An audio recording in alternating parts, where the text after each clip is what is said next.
This is Abhay Vaidya from Pune International Center, and Mr. Pawar has also joined us. Yeah, I can Mr. Pratap Pawar is. Namaskar, sir. Uttam, thank you. Nice to see you. After a long time. Yeah, bola. Yeah, please. Abhay, go ahead. Abhay, please. Yes, sir. So we'll begin the event now. Yeah. Please do. On behalf of Pune International Center's President Dr. Raghunath Mashelkar and Vice President Dr. Vijay Kelkar, I invite all of you to this discussion on Member of Parliament Dr. Narendra Jadhav's latest book, Future of Indian Education System, National Education Policy 2020. Warm welcome to you, Dr. Jadhav, and Shri Pratap Pawar, the chair for today's session. Jadhav is an economist, educationist, academic, administrator, and author in English, Marathi, and Hindi. Indian Member of Parliament, he has made studious interventions in the House and in various standing committees on finance, commerce, IT, social justice, empowerment, and welfare of SC/ST, committees on external affairs, tourism, and culture. Dr. Jadhav earned his PhD in economics from Indiana University, and in a spectacular career of over 4 decades in public service, he has served as Member Planning Commission, Advisor IMF, Chief Economist Reserve Bank of India, Advisory Committee on RBI History, Volume 5, Chancellor of our very own Savitribai Phule Pune University. Professor at Ashoka University, among many other reputed institutes, and an independent director on a number of companies. He has written or edited 41 books and more than 300 research papers and articles. Dr. Jadhav's family biography, Untouchables, is among his most famous books, translated in 15 languages, which received the Sahitya Academy Award for its Punjabi version.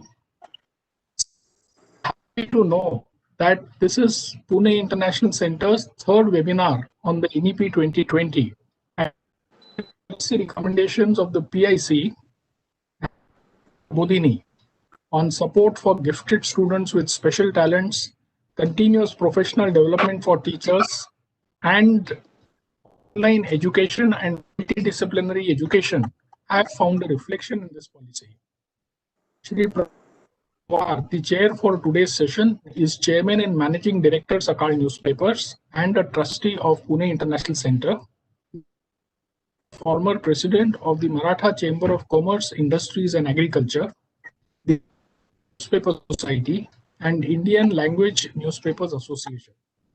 He is a member of the Executive Committee of the World Association of Newspapers and News Publishers Paris, and a recipient of the Padma Shri for his contribution to trade and industry. Welcome questions from the audience, and you may please put your questions. Shri Pratap Pawar to kindly make his opening remarks and take the proceedings forward. Thank you. So, Dr. Narendra Jadhav, Dr. Vijay Kelkar, my colleagues and friends, I'm really very happy to join this seminar. Even as a common man, I would have loved to join because that's the subject of my interest, my passion. To begin with, I would like to give hearty congratulations to Dr. Narendra Jadhav for writing this book, such a voluminous, well studied, and right on time. So that's something which I really appreciate what Dr. Jadhav you have done.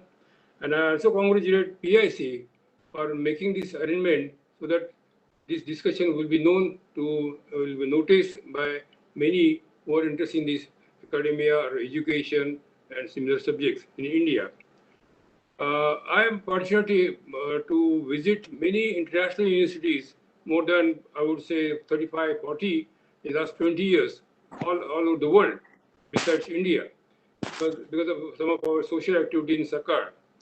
So this thought was pinching me personally, that why don't we learn from good universities? Why don't we adopt something from good universities? And you have to just copycat. But somehow it doesn't happen. It takes a long time.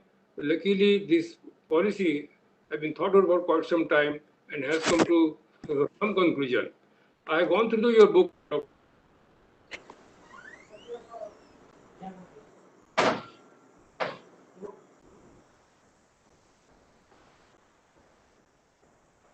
Prabhakar,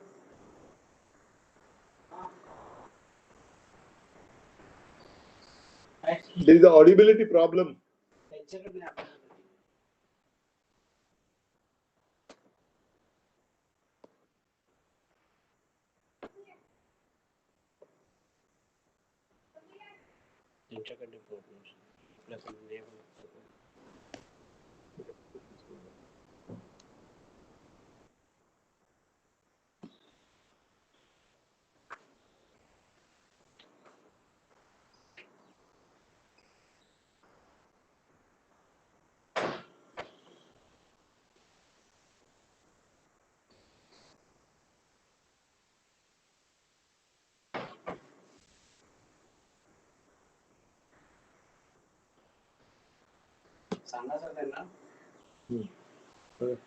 किरणला सांगा आपलं mute करूया का आपलं mute केलं तर सगळ्यांनी mute केलं तर होतं ना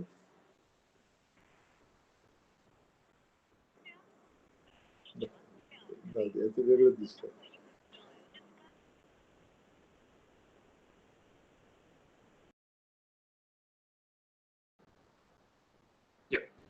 So sorry for the interruption. Can you hear me, Dr. Jadhav? Yes, loud and clear now. So no, I was just congratulating you and PIC for doing this good job. I've gone through your book. I had an opportunity to visit many well-known universities in the world because of Sakar's one of the activity, and this was bothering me for a long time. Luckily for me, like you're heading Pune University, I'm heading today College of Engineering Pune, and we are bringing a lot of innovations because of the autonomy. And within our limits, what is possible, we are bringing this so-called cafeteria approach, which you have suggested. We can take subjects of your interest and learn and become expert in the area which you want. It could be engineering plus finance, or engineering from biomedical, it could be engineering from marketing, etc., etc. That trial has been very successful. We are encouraged, and with the new policy now, it would become much easier. This was long overdue. This was timely done, and probably I only have hope that this will bring sea change in our education system and the results out of it. We will not be just making theoretical graduates, but we will have boys and girls who are knowledgeable, who are practical, and they have choice to nurture their talents. And that's the foundation of this education policy, which you have brought it to the notice of everybody. I think I'll just want to say that this effort is very good from Government of India. I appreciate, congratulate them, and I expect that something good will happen because it has taken care from Montessori to PhD, including MPhil, which is useless. So all these things have been widely covered, and you have taken review of all these things very judiciously, very deep thinking, and I must first thank and congratulate you the effort you have done. I think this is just one of my beginning remarks. I will conclude in the end after the discussion. So thank you very much.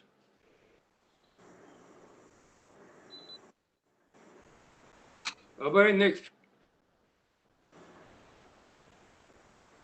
Abhay, you're on mute.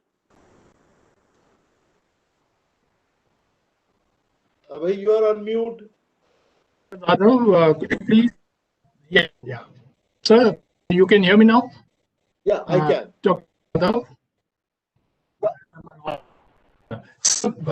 Can you please tell us something about the book that you've written? What are the highlights? What are the salient features, sir?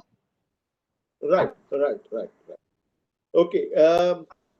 Dr. Vijay Kelkar, Sri Pratap Pawar, other office bearers and trustees of Pune International Center, ladies and gentlemen, it is indeed a great pleasure as well as an honor to come on this platform of Pune International Center For me, it is a homecoming when I come to Pune International Center. And while I'm not able to do it as often as I would like to, it's still a great pleasure whenever I get an opportunity.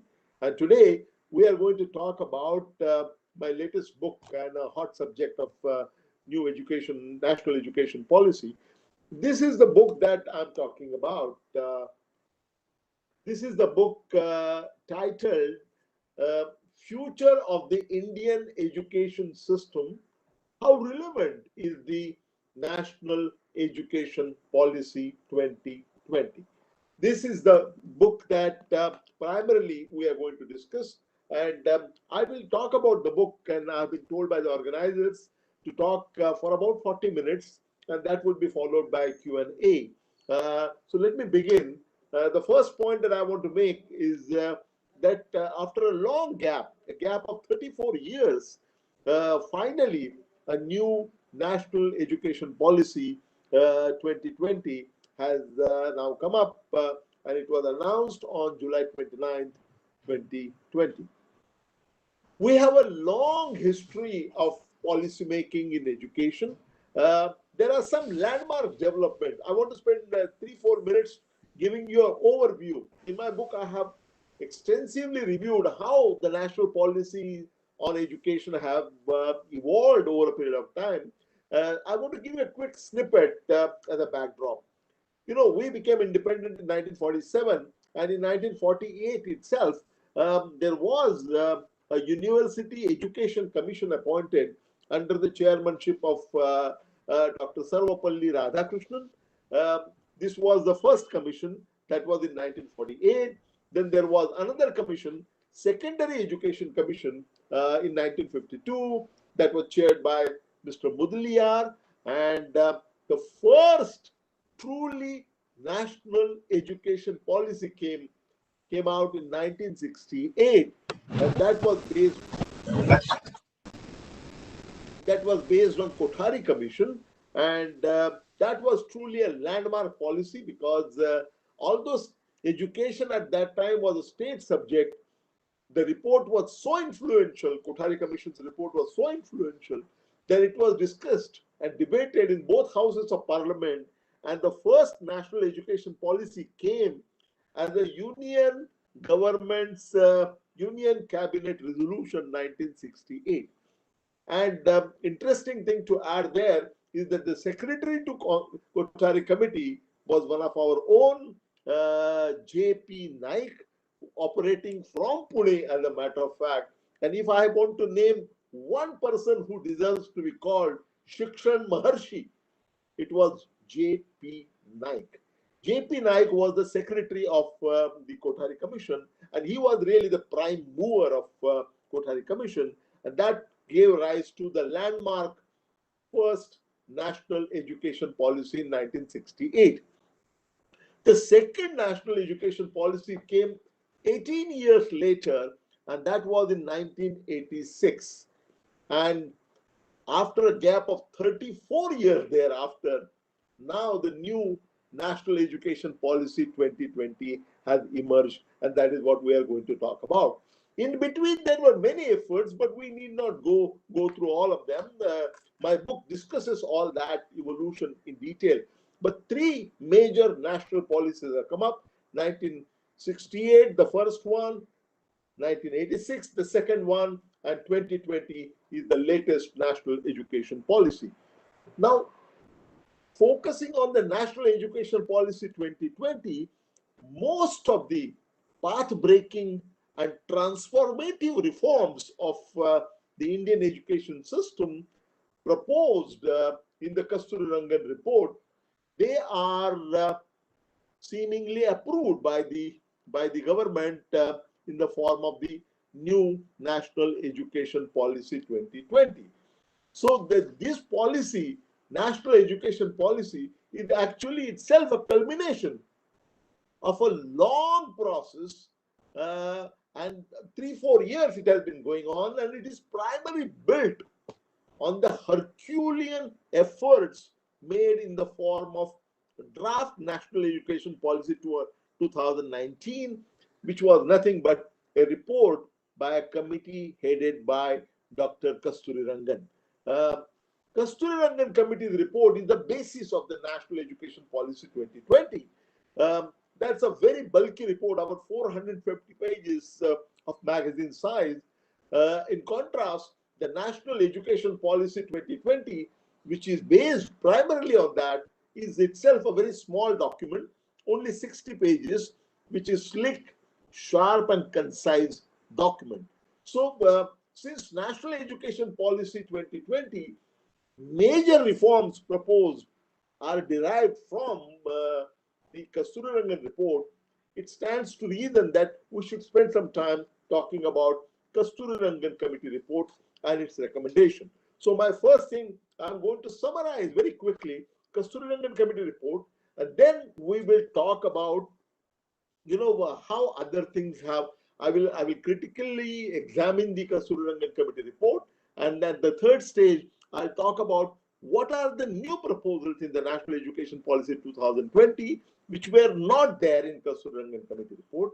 And then I will talk about the new proposals that National Education Policy 2020 had. And finally, I will talk about what is still missing in the National Education Policy. This is the 5-point structure that I have. So to begin with, let's have a quick executive summary of the Kasturi Rangan report, which is the backbone of the National Education Policy 2020. In the area of elementary education, it makes very path-breaking recommendations. Most important recommendation there is that early childhood care and education, ECCE, has become an integral part of the school education. So school education will now begin from age 3. So this is a very, very strong positive recommendation of pre-primary education, which has been long demanded but not approved. But now finally it has become part of the mainstream. That's the first part. Second thing in the school education is that they have completely proposed to change the pedagogical structure completely. Instead of the present primary, secondary, higher secondary, or elementary, secondary, and higher secondary, that is 10 plus 2, 5 plus 3 plus 2 plus 2. Instead of that, they have proposed a completely different structure. Foundational stage for age group to 3 to 8, then the preparatory stage from age 8 to 11, middle stage from 11 to 14, and secondary stage from 14 to 18.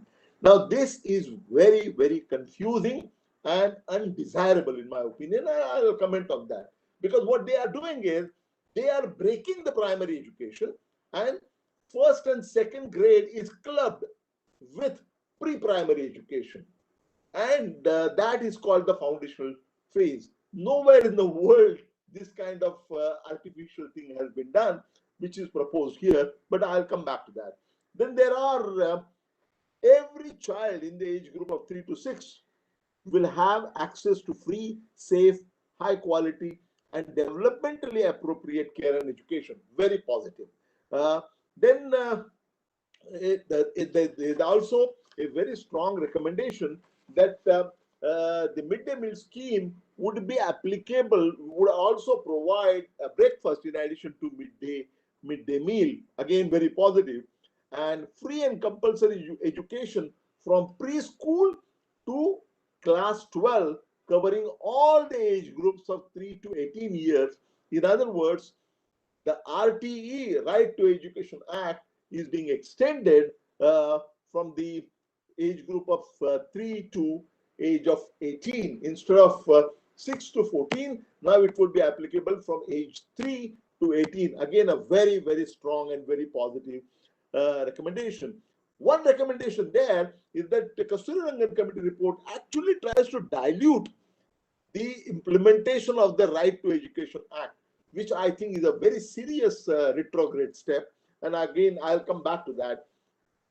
So this is about the primary elementary education. Then on secondary education, the executive summary shows that secondary education GER, that is the gross enrollment ratio target, is set at 100% by the year 2030. Now, this is very, very important. Universalization of secondary education. So every child must get, in the appropriate age, every child must get secondary education, and the target is 100% to be achieved by 2030. Very laudable. Now, there is also a recommendation that the school complexes should be reorganized so as to ensure adequate enrollments, infrastructure facilities for laboratory, library, and so on.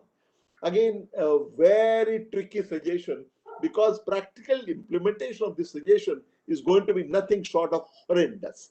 Then there are other recommendations about teachers' education.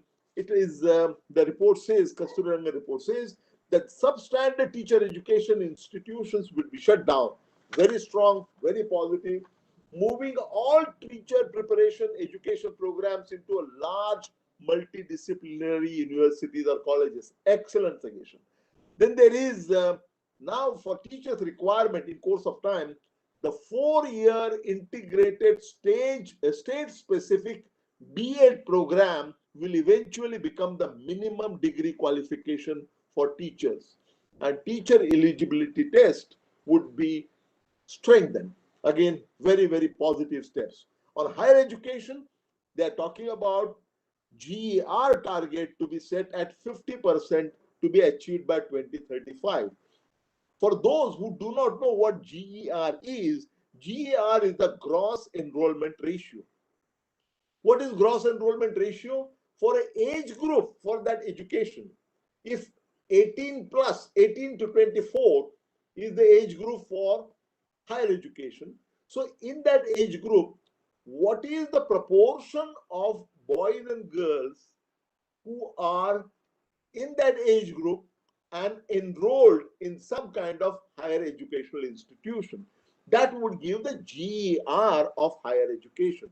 So in that age group, relevant age group, primary or secondary or higher education, in that age group, what percentage of students actually have access? Quality, etc. comes afterwards.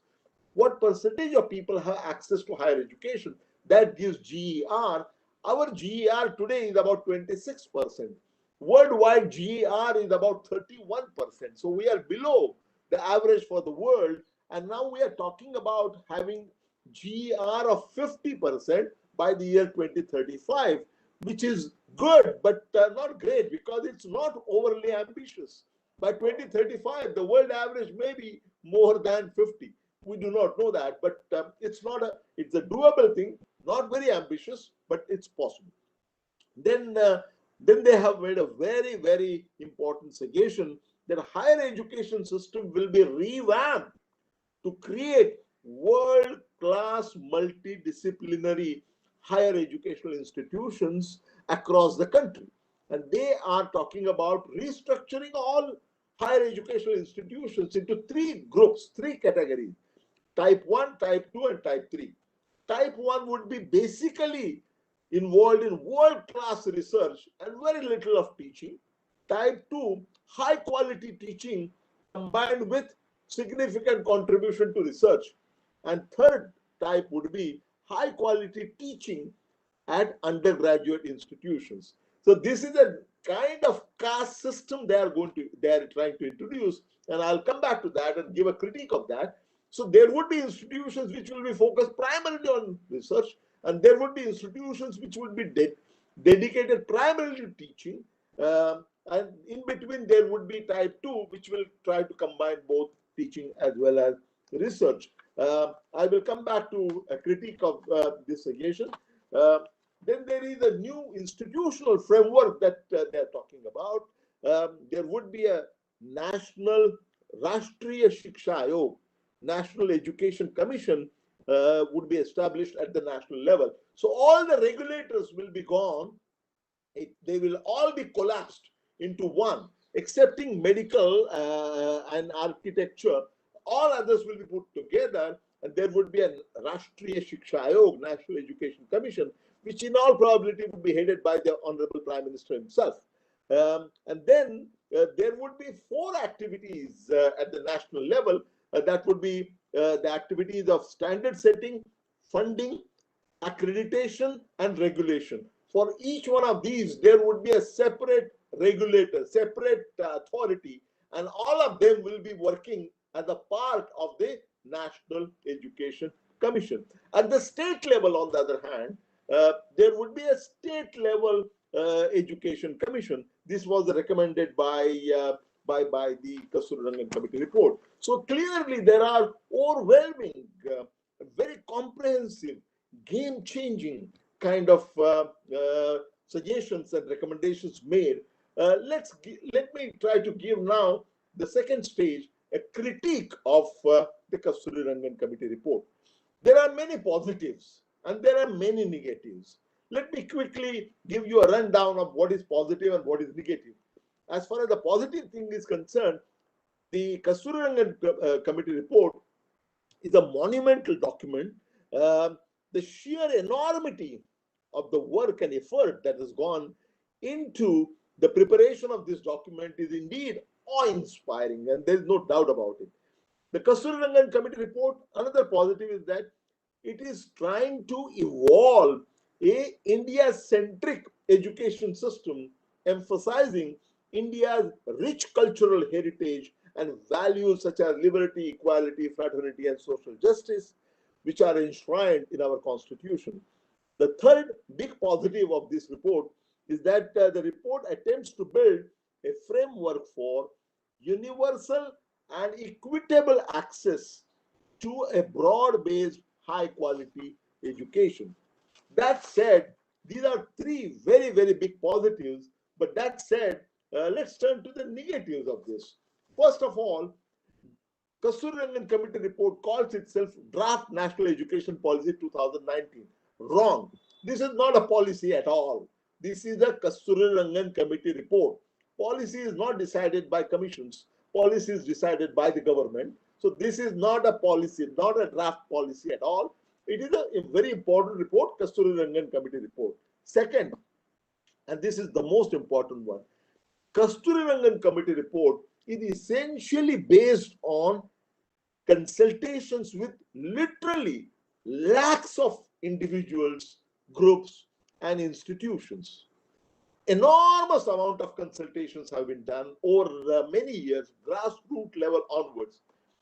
But in spite of all this, the whole report is based on consultation, but the report does not have any structured analytical foundation, nor does it have a substantial statistical information buttressing the recommendations made by the report.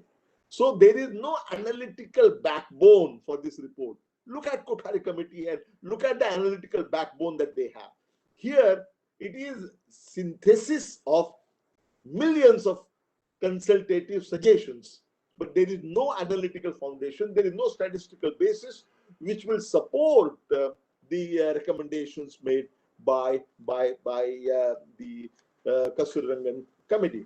Then there are even more strong negative is that Kasturirangan Committee, they have several time-bound quantitative targets. As we mentioned some of those for higher education and for secondary education, 50% in higher education by 2035, universal school education by the year 2030, and so on. While these objectives are extremely laudable, extremely noble, do you know that there are no clear-cut objective roadmaps taking from today to achievement of those targets? So there is no clear-cut roadmap. In absence of concrete action programs, taking the Indian education system from where it is now to the level of the desirable, noble objectives, in absence of any concrete program of action, the claims made by Kasturirangan Committee seems to be more in the nature of lofty intentions. And that is a big lacuna that this report has.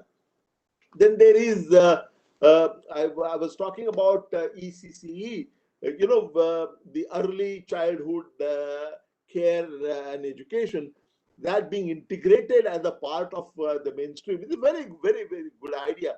But the clubbing of pre-primary education with grade 1 and 2 is a terrible idea. Nowhere in the world this kind of artificial combination has been done, and I think it should not be done. I'm totally against that. And there's no compelling reason, there's no compelling justification for doing that. And therefore, that kind of change in pedagogical structure should not be acceptable. Then there is a misdiagnosis in the report of the learning crisis, the basic learning crisis. For example, this report, in fact, as it has been said, it does not recognize the elephant in the room, in the sense that it does not talk about teachers' absenteeism. It does not talk about low teacher effort as key problems in our Indian education system. And therefore, it is like a misdiagnosis of the learning crisis in our country. There are exams, as you are aware, the Kasturirangan committee is proposing census examinations at 3 levels: grade 3, grade 5, and grade 8. You will recall that originally the Right to Education Act had recommended no exams up to the 8th standard. But then, after a lot of hee-haw, it was reversed and the system was introduced about the exam. Now there is a flip-flop again. Now they are talking about reintroducing exams, census examinations, whatever that means, at the grade 3, 5, and 8. I think this kind of flip-flop in policy is certainly not desirable, to say the least. Reorganization of school complexes. We talked about that while discussing the summary. This is going to be a horrendous task to reorganize 15.2 lakh public and private schools. To be reorganizing all these into school complexes is going to be a horrendous task, and the idea is wonderful, but practical level of implementation is going to be a huge challenge. As far as higher education is concerned, the target of GER of 50% is very good, but it's not very ambitious target, because this target is to be achieved from the level of 26% now. The target of 50% is to be achieved by the year 2035. By that time, the world average may be higher than 50, and therefore we could have had placed ourselves before ourselves a more ambitious target than this. But this target is fine as far as it goes, but it's not ambitious at all. Then, while talking about the restructuring of the higher educational institutions in type 1, type 2, and type 3, type 1 focused only on research, and type 3 focused only on teaching, and type 2 combining teaching and this. I have a very serious problem with this kind of classification, because teaching and research cannot be separated like that. Those who are good researchers generally tend to be also good teachers, and best of the research happens when there is the best of the teaching going on. So they are inseparable. And why should we keep some institutions focused only on education? My own experience with the Savitribai Phule University as a vice chancellor shows that I could take the research right up to the college level. Research was not confined. Earlier, it was confined only to the departments of the great institution. I took it to the small colleges, and the response was phenomenal. So this artificial distinction between research and teaching, these two are the two sides of the same coin, and making this distinction is creating a new caste system, which is equally undesirable.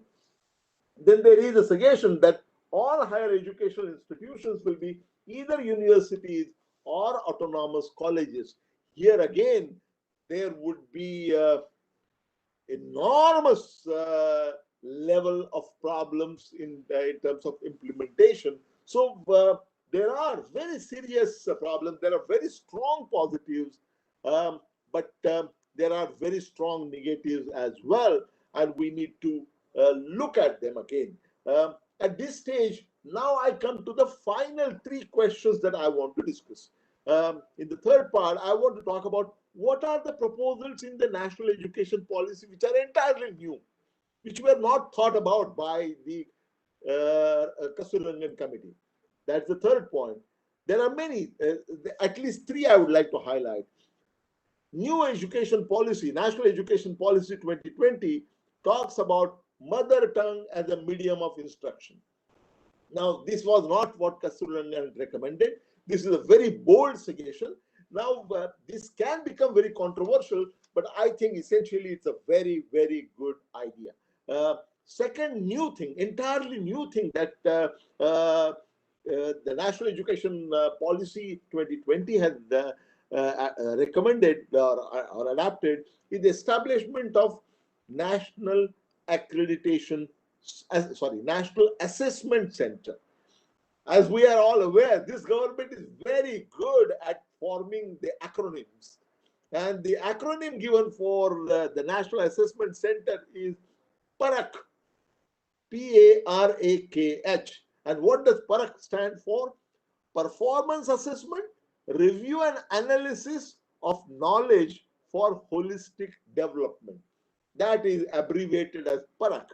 Now, this is again exceedingly desirable suggestion that has come in the National Education Policy 2020. The third one, and this is my most favorite of the suggestion, which has come in National Education Policy, which was not there in Kasturirangan Committee report, that is multidisciplinary higher educational institutions with multiple exit options, an academic bank of credit.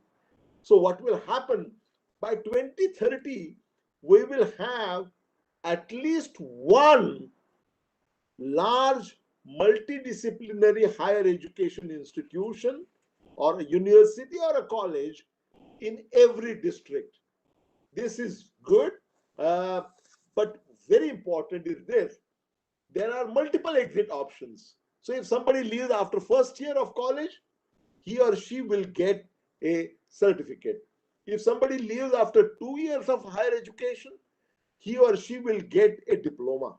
And if he or she stays on 3 or 4 years of the degree program, then the student gets the proper degree. What is even more important is that the artificial distinction in arts and science and commerce will be gone once for all. I have been recommending that for the last at least 20 years. Nowhere in the world we follow the British system. British have given up that system long time back, but we have been sticking to it. This kind of artificial distinction between arts, science, and commerce is completely out of date. Today, if you are a student of science and you don't like it, you have to come back and start all over again. There is no horizontal mobility. There is no choice. There is a watertight compartment between arts and science and commerce. What is this? And this has been going on for all these years. First time, National Education Policy 2020 says that scrap all that, and we will have a complete freedom. Students can select subjects of their choice across the streams and earn credits. And the credits that they will earn, they will be digitally stored in academic bank of credit. This would facilitate earning credits from different higher educational institutions, which can be transferred across educational institutions towards the desired degree. So this reform, much needed and long awaited, really would ensure a great degree of flexibility in individually and in terms of generating socially desirable outcomes. Now I come to the fourth part of my presentation, last but one. Now, what are the proposals of the Kasturirangan committee which have been modified or diluted or deleted by the National Education Policy? First, RTE Act. As I said, Kasturirangan committee makes a great effort to dilute the Right to Education Act. Now that would be very, very undesirable, especially the 25% reservation for underprivileged strata of society in private schools. That is something that they are trying to dilute, and it would have been a very socially retrograde step. And it was being done in the name of reviewing the practicability of the suggestions and so on. Now, new education policy, National Education Policy 2020, does not talk about it. It is a great comfort that it has stopped, or at least does not at this stage go to dilute the RT Act. Please understand that the Right to Education Act came after a wait of 60 years. Directive principles of state policy in our constitution stated that compulsory, free and compulsory education for everybody in the age group of 6 to 14. That was 1950.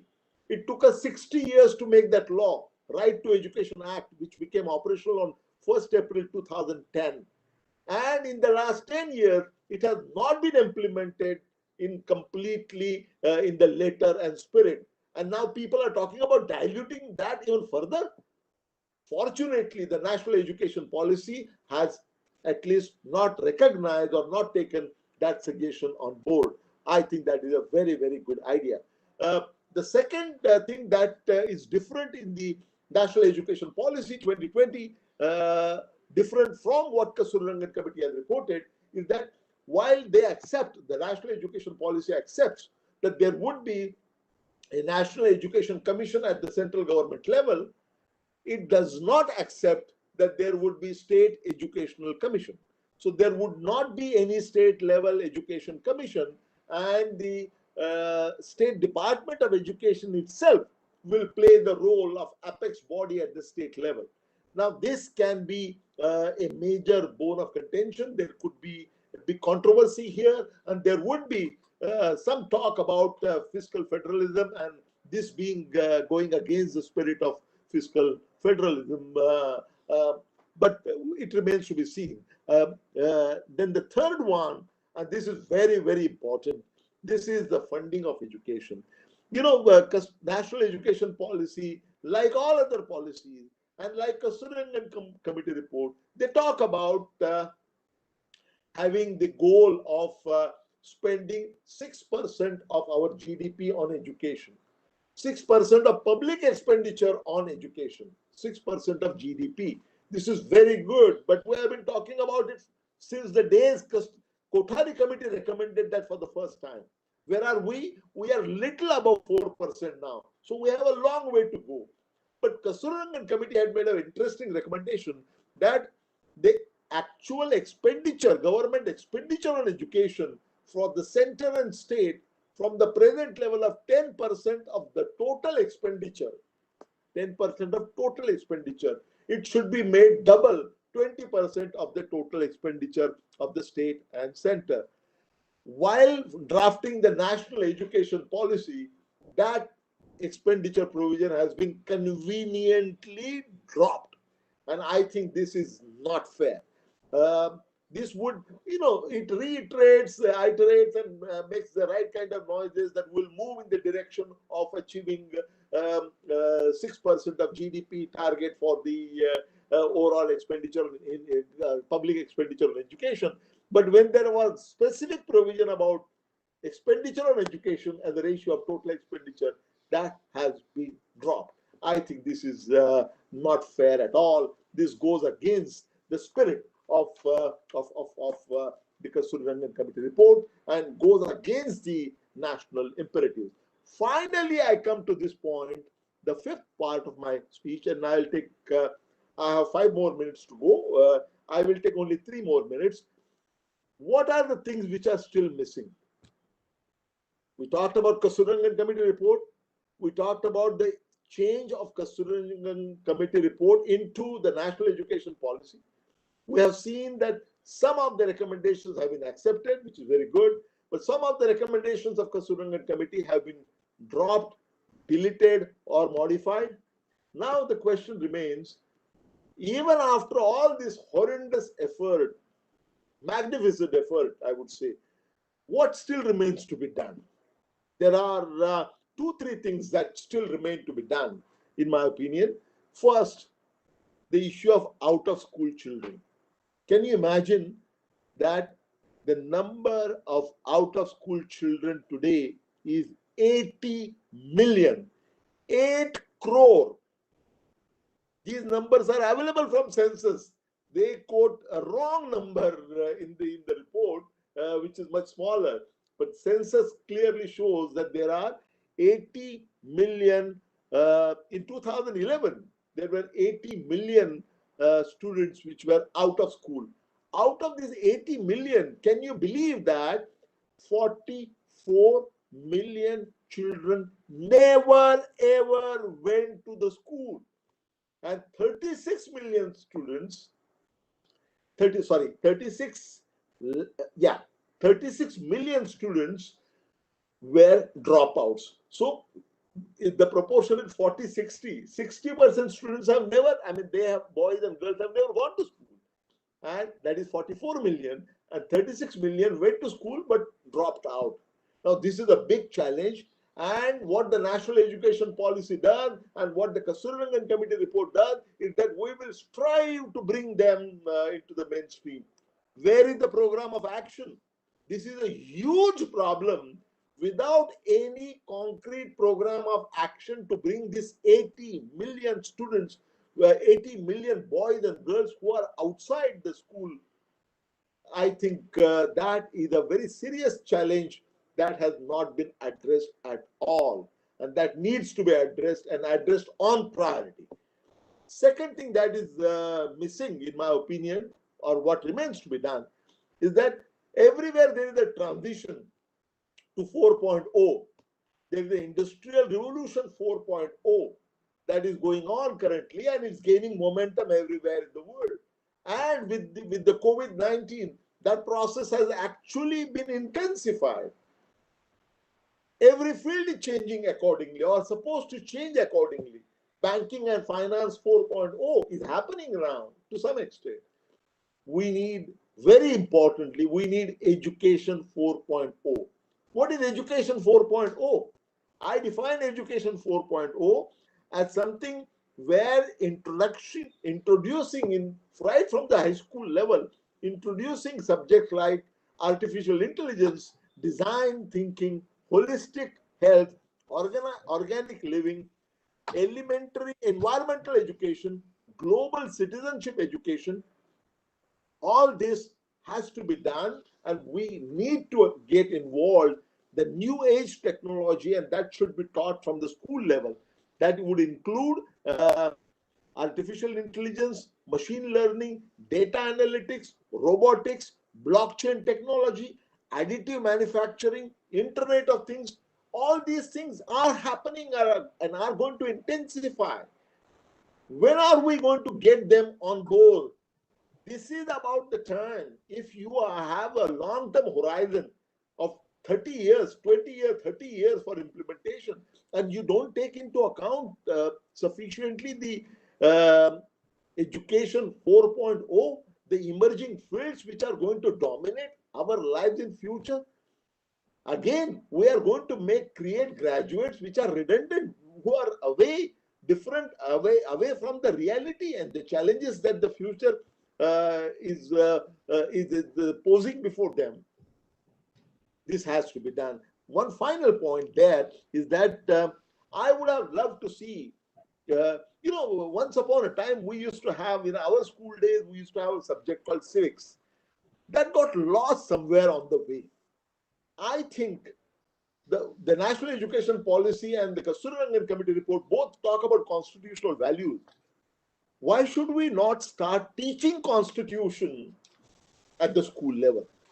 I have strongly been urging the government that Constitution and civics must be made as a part of the high school curriculum, and it should be a compulsory subject at the 10th standard.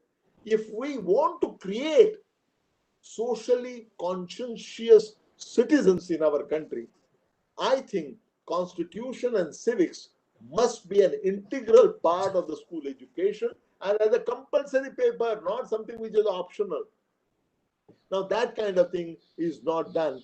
it would go a long way in creating socially conscientious, proud Indians and truly global citizens.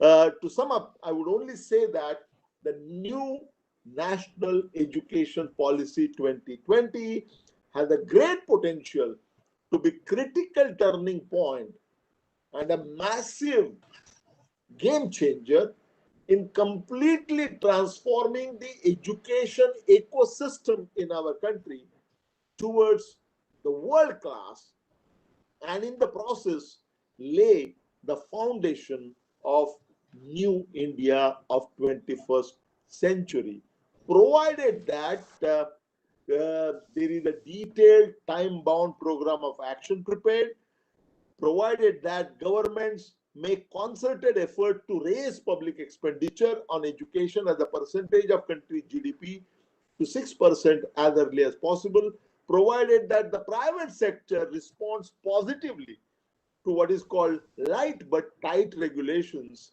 and makes honest disclosures of all aspects of their educational operations. And finally, if central government and the state governments effectively collaborate, going beyond the political party lines on the meticulous and effective implementation of the new National Education Policy 2020. Our future depends on it literally. Thank you. Thank you. It's a truly fabulous over new education policy. And with the permission of the chair, I would like to initiate the question answer session. Mr. We welcome questions from you. We've already received. So one question is that which has been raised. Which has been. Yes. Prabhakar? Yeah, carry on. Yes, sir. Yeah, please.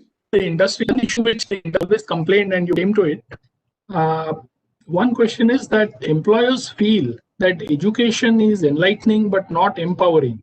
Will the new education policy make it empowering? From one of our members. Yeah. My suggestion is that let all questions be asked and then I will try to answer them at one go, rather than getting stuck at a particular question. Yeah. Right. So the question is that a very obvious kind of query about the impact of COVID on the implementation of the new education policy, because at the new education policy is so far-reaching and reformist in its approach. Now, the government was very keen to implement it, but then the COVID came in. And in our previous webinars, we had this apprehension that the implementation is not likely to happen as was planned. The third question is again relating to implementation. Given the Indian track record of very poor implementation of plans and programs, policies are in grandiose plans, but we suffer the lack in India. So this was a fear that was expressed, and sir, what are your views on this? The deficiency that you have raised about no clear roadmap and action programs, is there any effort in the government to rectify this? Since this has been pointed out, therefore, interventions needed. One last question is, so is it addressing, because India continues to suffer from brain drain. Our brains are abroad, they go abroad after higher education. So how do we address that? These are the questions.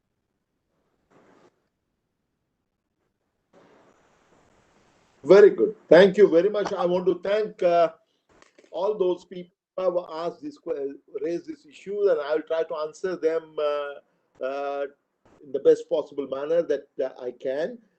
First question was employability and whether the new education system that is emerging will be empowering towards employability.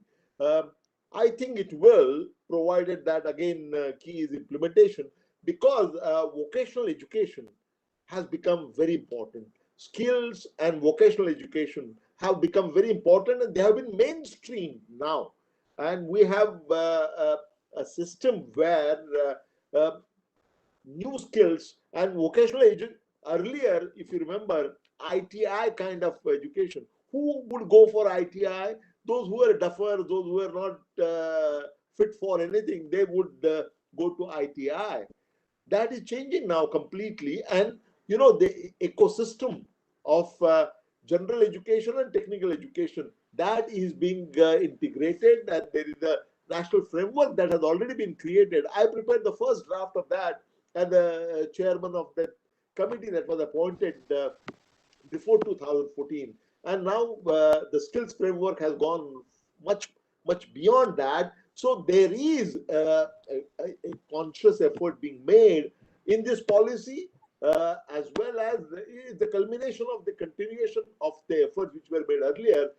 But I have no doubt that this would be more empowering people in terms of employability. The answer is yes to that, definitely, but it depends on the implementation. Second one, what is the impact of COVID-19? That is a big subject, and it would require another debate, discourse. I have spoken about it elsewhere, but to give a brief answer, I think the new education system would have to, new national education policy would have to be adjusted to what is called new normal. While the future is very uncertain, and your guess is as good as mine, I think as we get used to the new normal, there would be appropriate changes that would be required in the national education policy. And there are several reports that children staying at home, small children staying at home at the time where this is the best time for the development of their brain. 90% of the development of the brain takes place before the age of 6 or 7. And keeping all these children at home rather than going to school has created a whole set of problems. And we will, as things become normal, we'll have to have a policy to adjust the national education policy to the emerging new normal. We do not know exactly what that new normal would be. And that is easier said than done, but that is the challenge that we'll have to address. Third question was, policies are grandiose, but what about implementation? In fact, that is the point, one of the major points that I made, that in absence of a clear-cut, concrete programs of action, the report and the policy boils down to lofty intentions. Who cares about intentions? Your intentions may be most noble, but if it is not supported by a concrete program of action in every field of education, the targets are not going to be reached. And therefore, a lot more work needs to be done. Consultation is over now. Now we have to consult in terms of formulating specific course of action which will take us from the present stage to the stage of fulfillment of or achievement of those objectives. Fourth question was related, no clear-cut roadmap. So are there any efforts made by the government?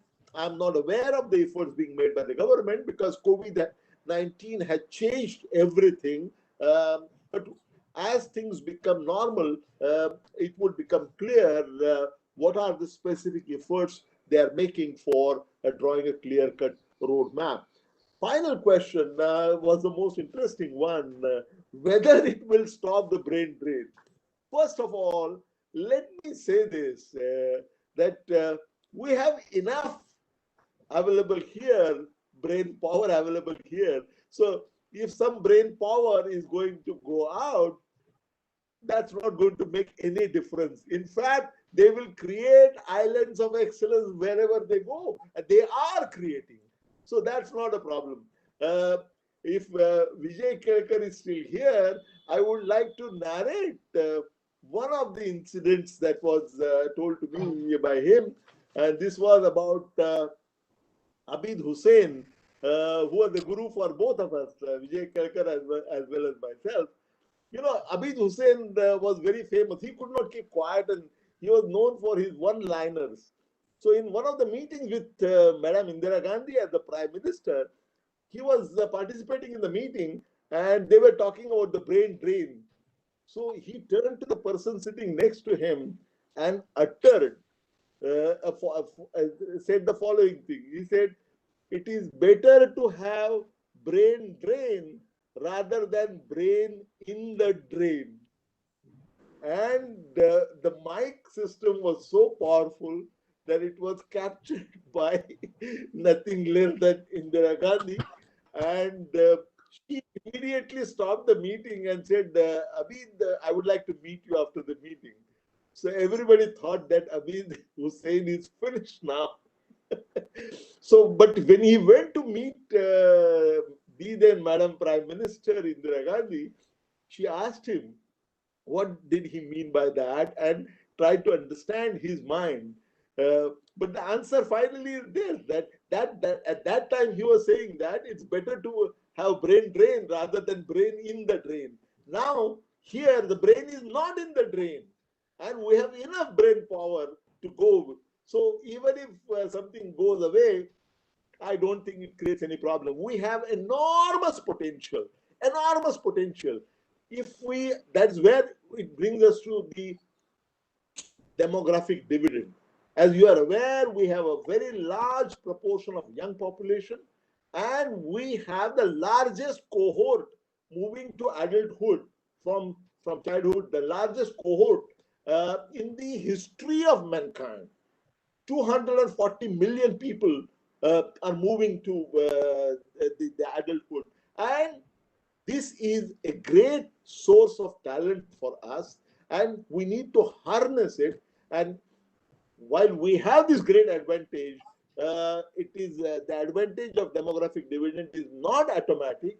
It has to be harnessed, and the only way it can be harnessed is by making investment in education and in public health. In public health, we have been compelled now to make the investment, and the National Education Policy 2020, I hope, will compel the center as well as state governments to make that investment in the education, the field of education. Because if we do not do that, the demographic dividend can turn into demographic nightmare. If we do not make enough investment in education, a day will come when we'll have mouths to feed, but not the hands that can work. And if that happens, the whole social system can collapse, and the whole thing would become a demographic nightmare.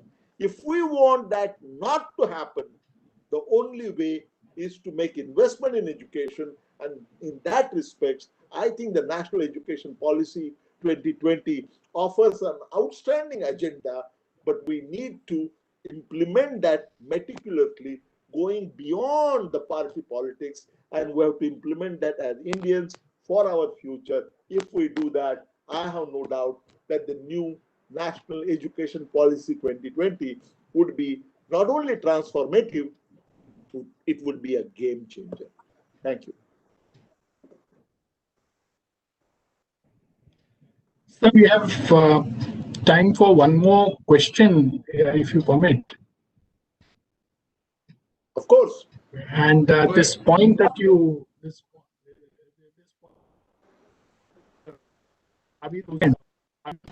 resonates so well with Indian students abroad, where he said, "Sir, can you?" Yeah, I was thinking that this point that you made. Yeah, I think that this point that you made about Abid Hussain, brain drain and brain in the drain, resonates so well, has resonated so well with Indian students abroad, because he used to tell them that you shine wherever you are, because finally you are going to make India proud. And we see that happening all over the world, really. Yeah. One question we have is that. Abhay, can you hear me? Yes, sir. Dr. Yes, Kelkar, please. Yes, sir. Please Yeah, go Dr. ahead. Kelkar. Please go ahead, Dr. Kelkar. Narendra, Lata has a question for you. Lata. Yeah, of course, of course. Lataji, Come in late, and I hope I'm not taking up extra time. Yeah. It's hard to go through the entire new education policy, or you have studied it. My only question to you is: does it anywhere talk about skill development or vocationalization of education? Because I think I have been in the field of education, and at least 35 years ago, I told Vijay that we need to have more polytechnics, ITIs, where children can, after their education, they should be either self-employed. And this is, I'm talking about 35 years ago, a long time ago, because I was in a school situation. And I said, children don't need a BA, BSc, BCom, at the end of which they don't have a job in hand. They can't start work on their own. And they're not employable. Today, I think, employment being a major issue. So has the policy sort of emphasized anywhere on skill development, starting from the very beginning, from the school level, and vocational education, which I think would, give the students a chance to be self-employed or come out with a skill that they can use to earn a living. Finally, they need to be standing on their own feet. So this is my question, and this has always been a priority in my mind in education, apart from everything else. So has it mentioned it anywhere? That's my only question.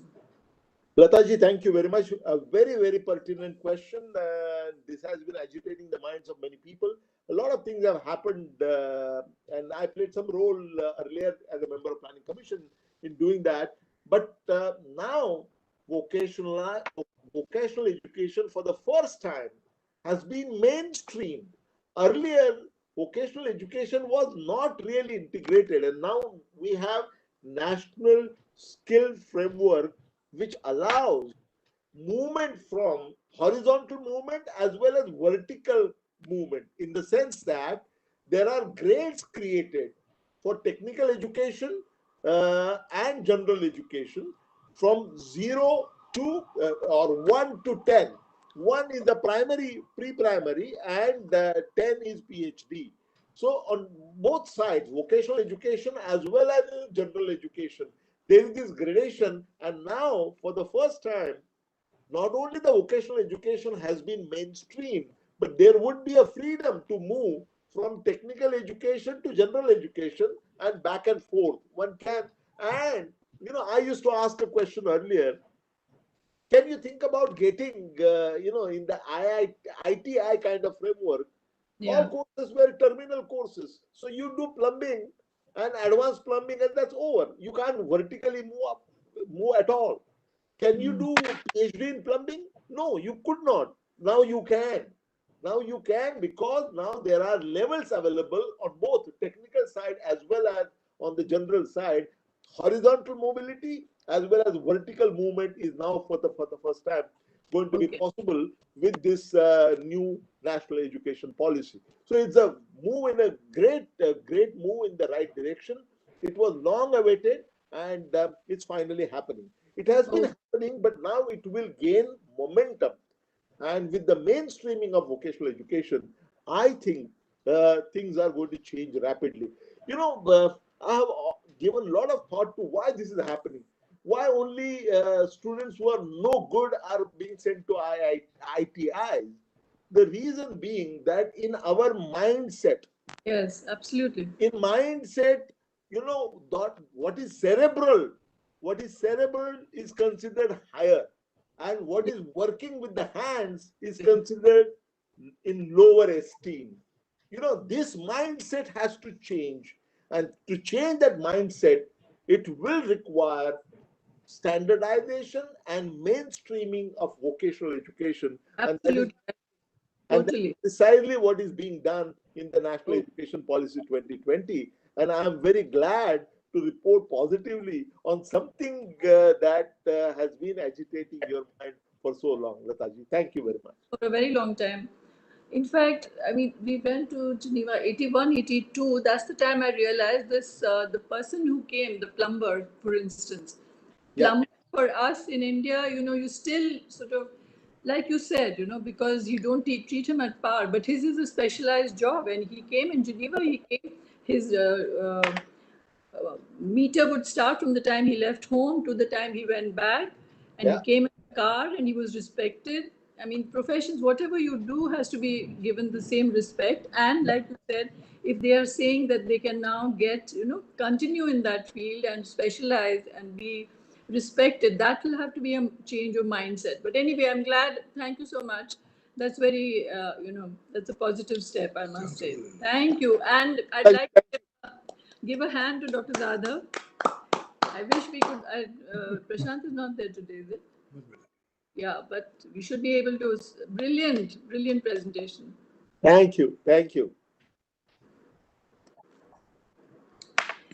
Yeah. So we've had a wonderful round of question and answers following your initial presentation. And I will request the chair of our session today, Mr. Pratap Pawar, to please give his closing remarks. Mr. Pawar. Thank you. As Lata Kirkar said, outstanding presentation by Dr. Jadhav, very thoughtful, and he has clear ideas. What are the priorities? What should be? What are the issues? What are the problems? What are the solutions? I think that's perfect. Now, I would mix up, Dr. Jadhav, if you permit me taking the instead of review of the whole thing, because I have been associated in education for quite some time, and that was my passion, as I told earlier. So some of the reaction I would like to add on, because you have access to the policymakers. So I am selfishly using this opportunity to express some of my personal views to add on, and if it appeals to you, request you to step in or try to help. First thing which this whole book and has been emphasized is mother tongue education, at least till fifth standard. I am, as a person, as an Indian, I am scared that the way English influences on my children, grandchildren, whether our language will be eliminated in future, will they exist? So having done that mother tongue education, it will be eased out and it will also make survive. So this was very important to me. Something similar, please don't take it political, but I feel the history which we teach is a history of defeat. The Mughals and British. We are not talking about Indian history. We are not talking about pride. It doesn't create pride as an Indian. You always say you are accepted defeats. So that is something I don't want to be fanatic, but at the same time, that is one subject when you are talking of creating citizens who are proud Indians, probably this aspect should be looked into. Second thing, as you rightly said, there will be 4.0 challenge, disruptive technology challenges, and how we are going to be capable for AI, IoT, etc., which they already started in schools all over. So that's a really big challenge, both for teachers as well as the resources. We are facing in College of Engineering Pune, even to teach. So we had to request many of our past students to give about 200 computers and accessories to the newly students, which we could do successfully, but that can't be done by anybody. So resources will be very important besides the policy and intentions, both for at the lower level as well as the higher level. The second thing I feel that we are talking of employability, skills, etc., which you have elaborated, but I have gone through starting a community college based on USA in Kolhapur, which is very, very successful, where you can drop out for some year, again you continue, and you become not a diploma, you can become engineer, although you are only 10th standard pass. So this experiment has been successfully done in India, especially in Kolhapur by MSBT. I was part of it. And therefore, I think such policies, pragmatic policies, we already know, but should be implemented more and more. And that will create very pragmatism and skill development much easier while you're earning and learning. As you rightly said, yes, there are big challenges of 80 million students, which is very, very disturbing. How to go about that, how to see that they also come in mainstream. That's very education. The government, I mean, the implementation and intentions, there are always a big gap, which you are shown as a concern about that. which I also agree. At the same time, my fear is tomorrow let there not be everything controlled by central government. Because, for example, I can tell you my experience with College of Engineering Pune. If you give autonomy, we could do a lot. But when we are part of Pune University, we have a lot of restrictions. So, because we are able to take private resources, industry resources, and creating our infrastructure. Similarly, all the universities, and if you give college autonomy also, they will use local resources to improve on themselves. I don't think you should depend totally on state or central government for resources. These kind of things, local resources are available. Let me tell you, this year, College of Engineering Pune is investing 75 crores, and more than half is coming from past students. So this is possible. So I mean, I don't say this is a normal example, but if you give freedom to act, if you give autonomy to act, such efforts will be made by every school, every college, every university. So let there not be dominance of central government control that you will not move anything out than what I am telling. This is the normally policy and behavior of the any government and the bureaucrats. So that is something which I would like to insist that if you could work on that. Rightly said, yes, brain drain was an issue we talked about, fine. But then, unless you are an economist, unless the economy improves on all sectors, our talents will not get jobs. Not everybody can be an entrepreneur. So one has to understand that why people go outside, because there are no opportunities. Why people go there, they prosper and they pursue the career in the best possible manner. We have to create that environment in India. So that policymakers, government of India and state and all concerned have to look into this matter very seriously to see that we create student high caliber. At the same time, we avail an environment wherein they are able to pursue their career either as an entrepreneur or as a job like they do in USA. Why our students excel in USA? It's only because of environment. You name the facilities available, opportunities are available. I think that's equally important that we work together and see that anybody, everybody who has some spark, who has some fire, is able to pursue his or her career in her life. So I can talk a lot, but I think your effort will be a guideline, because those who want to know about it, those who want to learn about it, you have done a great job for the country. I congratulate you personally. I'm thankful to you personally for what excellent job you have done. And I'm sure this is only a beginning. You will go on adding future. You'll assess future requirements and problems, and again guide or enlighten or write. So that will be service to the society, which you have done a very, very appropriate step. You are Vice Chancellor, so not much surprise because you have passion for education, but you have put it rightfully, correctly, and in a very pragmatic way. So my hearty congratulations to you, and I appreciate what you have done. This is what I would like to say about this today's meeting. Thank you. Thank you, sir.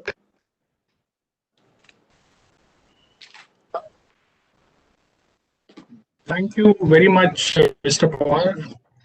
It is my pleasant duty now to thank Mr. Jadhav, sir. It's been an honor to have you here. You gave a very detailed uses of equations of policy, starting with the overview of how the education policy has evolved over the last 40 years. You spoke of the rich contribution of J.P. Nayak, who had a very strong connection with Pune. You analyzed the Kasturi Rangan Committee's recommendations and contribution to the new education policy.